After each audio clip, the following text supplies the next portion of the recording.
Hello and welcome to Twin Creeks Farm.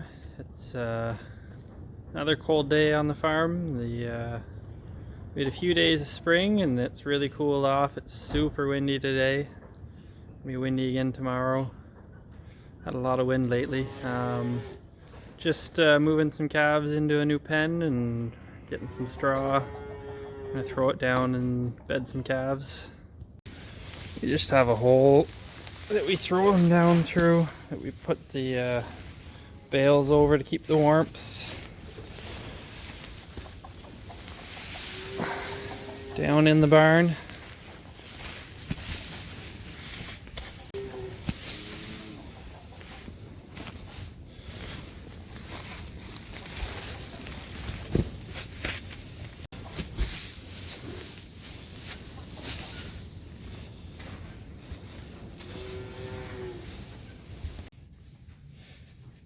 Just move these little guys in from outside. They do have the blankets, so they'd probably be fine with how cold it's gonna be, but figured no reason to not move them inside, so we'll bed things up for them.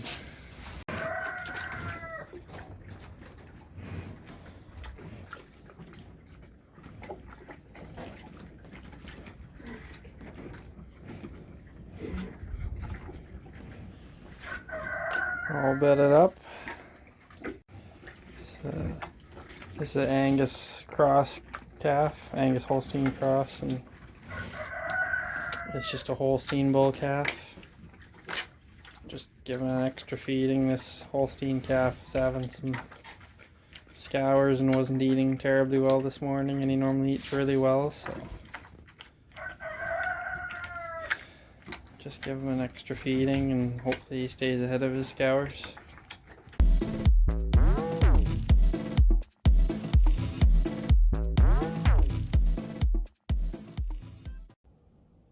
So today I just wanted to talk about some of the plans that we've got coming up for the summer. It's kind of they've been the plans since the fall, but you would say fairly big directional changes from how the farm's been typically run in terms of the land. Our farm was always conventional tillage, so like the mold bore plow, it would turn the soil over. Anytime we wanted to work the land, put in a new crop or to reseed a hayfield. But the thought is to go to as close to no tillage as possible. We call it minimum tillage, where we're just using a heavier drill to open the soil and just impact the soil as little as possible. And the reason to do it is to build healthier soil. Turning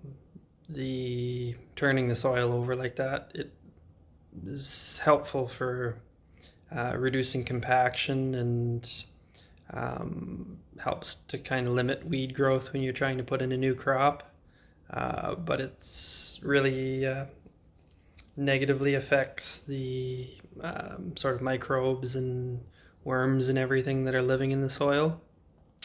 And also it opens up the soil to erosion, and just by working the soil you release some of the nutrients into the air.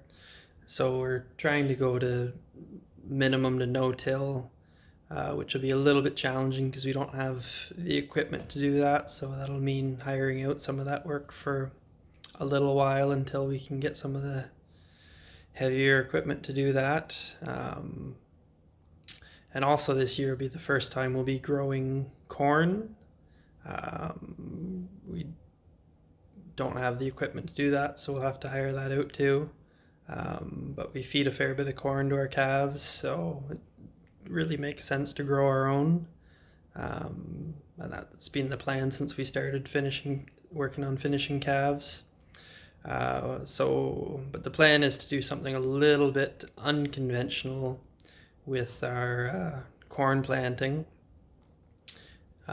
Certainly not the first people to do it. We've done a fair bit of research on this, but you can kind of see from our picture the So typically your corn would be planted on 30-inch rows, and you'd have something in the neighborhood of 30,000 plants per acre on those 30-inch rows. So what we're looking at doing is actually planting every second row.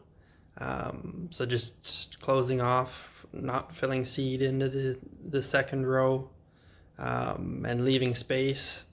But what we do is then we'll double the population of the corn. So we'll have twice as many corn plants per row, but the same number of plants per acre. But then we're hoping so that opens it up, and we'll hopefully get more sunlight into the plants to help them grow well.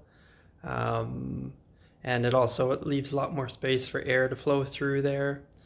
So hopefully a little bit less pest pressure that way. And then as part of that, then we'll come in after the corn has started to grow and plant like a cover crop in between. So it's some annual plants. There's I'll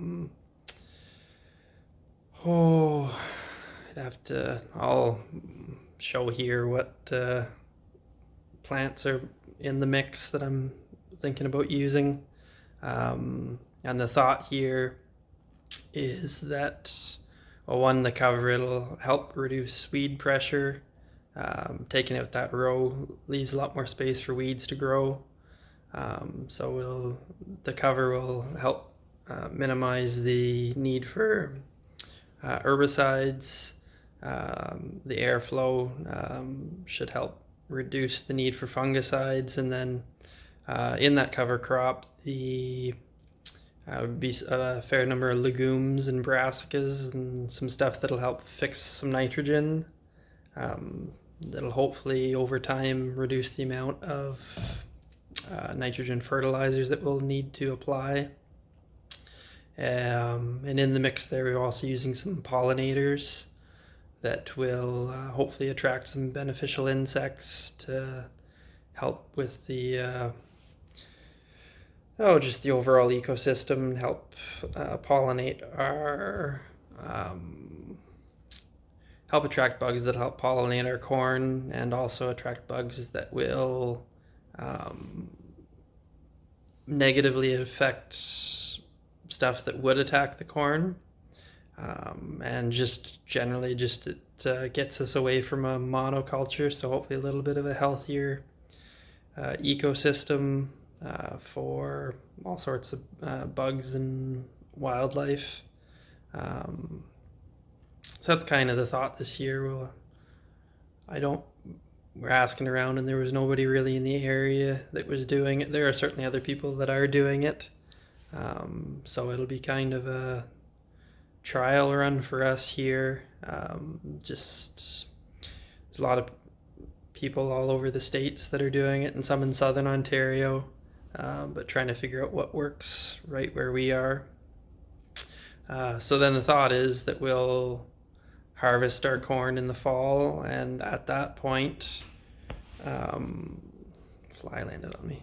At that point, we will let the cows in to graze all the corn stubble, but also that cover crop that's there, and let them go at that as long as they can access it, whether or not they just finish it off, or we get too much snow that they can't get into it. There will be some turnip in there that hopefully even when things freeze up, they'll be able to dig those out and eat those. So that's kind of the thought there. As a part of that, what it'll mean is that the one field by the house here where we're going to plant that, it isn't fenced right now. There's a little bit that is, but it's in really bad shape. So that'll mean this year we'll want to be getting properly fencing that field so that we can let the cows into that easily, and not trying to fight with electric fences once we get the snow in the winter. One of the challenges we're still trying to figure out with this system is that for those legumes to fix nitrogen, so that's like what it means to bring it out of the atmosphere and on their own. If they're getting a chemical fertilizer, if they have a lot of nitrogen, that they're not really going to fix very much out of the atmosphere. So it's trying to figure out how because we're going to need to get some to our corn. So how we get it to the corn without getting it to our cover crop there so that it will fix the nitrogen. And kind of the thought then with the 60-inch corn is that then the next year we'll offset by 30 inches so that the corn's growing right where the cover crop was and making use of some of that nitrogen that the cover brought down. So that's pretty much it for this one. I know it's probably not the most exciting content, but it's something that we're looking forward to. I'm pretty excited about seeing how this goes. It'll be a big experiment. I know some other people I've been talking to about it are skeptical, but certainly curious to see how it goes too. So there'll be a lot of eyes on this, and yeah. So until next time, take care.